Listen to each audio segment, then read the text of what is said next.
Hello, my quilty friends. It is Kathy, and I'm back with my Mariner's Compass Medallion. I'm working on the Octagon border. I only have one more big border to go after this one. What have I been doing? Anybody will tell you. I'm working on octagons. I'm still working on octagons. It's been a month I've been working on octagons. So here's been my process with this border. In our packet, they gave us this cardstock with 20 octagons on it. Well, I didn't want to just cut this up and then reuse it over and over and over again because we were supposed to cut out 288. And so you can see that would be a lot of repetition. And I just really like having all of my octagons ready, and then I can kind of distribute my color, which I've been doing throughout this project. So I went to my local big box store or Walmart or whatever, and I bought a pack of cardstock, which is really very inexpensive. And I went ahead and made myself copies of my octagons. And then I have, let me show you, I just have this lovely mountain of octagons to create my octagons for my borders. I also, I created a plastic template like I did for the hexagons when I was working with those. And so I used this to trace and cut out all the pieces of my fabric. I did, of course, use my stash for my octagons. But I did have to repeat because I have a stash, but not all of the pieces were big enough for my octagons. And so I do have some repeats, but I tried to keep the fabrics as varied as I possibly could. So I'm trying to get all of my little octagons out of my way. So after I traced them, of course, then I basted them. You see that I basted that onto my cardstock. And then, as you do with the English paper piecing, then I would take these two together, fold it over this way, line up that edge, and then just whip stitch that. And you create one length that is as many as you need. One border was 34, I think. Let me see. We had one that was, hold on, I got it. It's right here. Yes. So the short sides were 34 octagons, 2 rows of that, and the longer ones were 38 octagons, 2 rows of that. So then I ended up with, these long strips. Now I've taken the long strip, another long strip, then I sewed the two together, creating this really, really long strip of octagons. On my preparing my foundation for the applique, I cut it down as the instructions said. We had originally cut these as 5 inches wide. We were cutting them down to 4.5. And I went ahead and see if you can see my blue line that I did on there. I used one of my little fabric markers and I put a blue line just on one side. That gave me a gauge somewhere to really start thinking about lining up this big long piece because it really is kind of unwieldy, and so I wanted a line that I could go by, so that's what I did. Then what I would do is I would find the middle point. I'm looking for my middle. Here it is. This here, this is actually the middle right here, this one.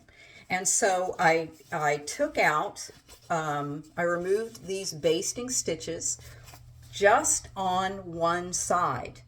All of the basting stitches came out. All of these lovely pieces of cardstock came out. And so I then pinned this in place. I pinned just this half from here to the end. I pinned it in place.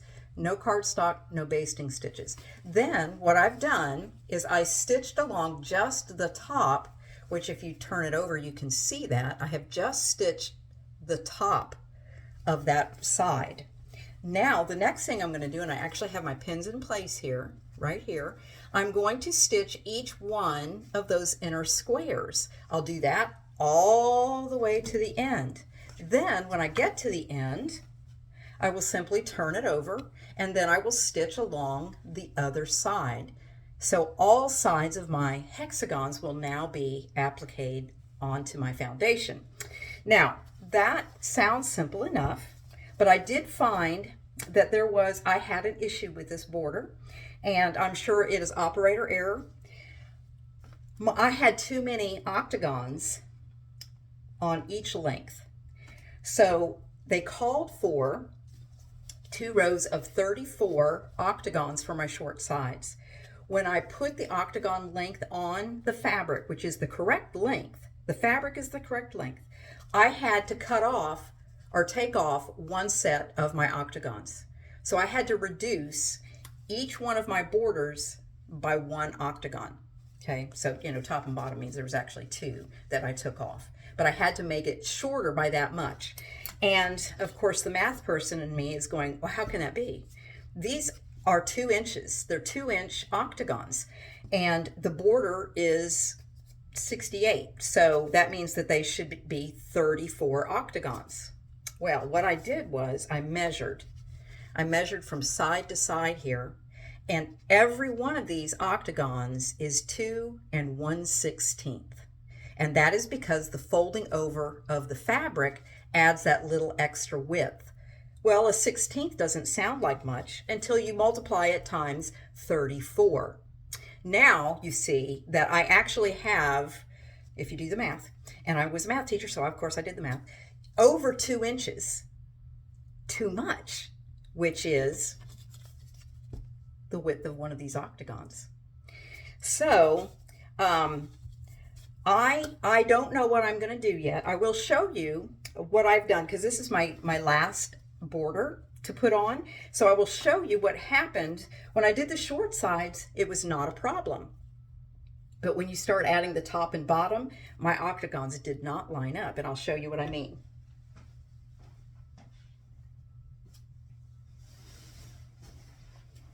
Here I am back again. You can see right here, this is the top part, and of course that matches fine. Got my little quarter of an inch, got my little quarter of an inch. But when I came to putting these 2 sides together, here's my short side, here's my long side. Look at how those octagons, they don't match up, and I had to chop off part of that. So now the quilter in me, the perfectionist in me, is thinking, what in the world am I going to do? Am I going to go back and figure out somehow how to make that lay pretty and match up real nice? The quilt is for me, so I may not. But then again, I'm thinking, if I don't fix it, I would never put this in a quilt show or display it anywhere, because I see that error and it would bother me that that error was in it. If it's just laying on my bed, nobody's going to see it but me and my family, and we don't care. So, conundrum. I'm not really sure what I'm going to do yet. I will see after I add my last border if it does the same thing. I will see if there's some way that I can't mend that.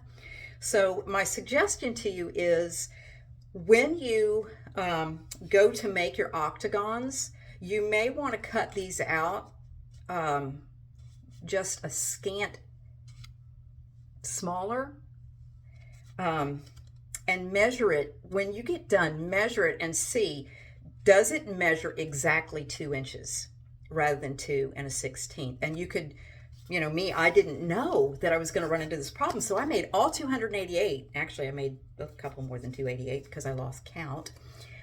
I didn't think that there was going to be an issue. I never thought about there being an issue, and so I, just plunged headlong into it, made all 288, started putting my borders together, and didn't realize there was a problem until after I put the third border on. Well, actually, when I measured the first ones and they were inaccurate, and I did not want to go back and redo all 288.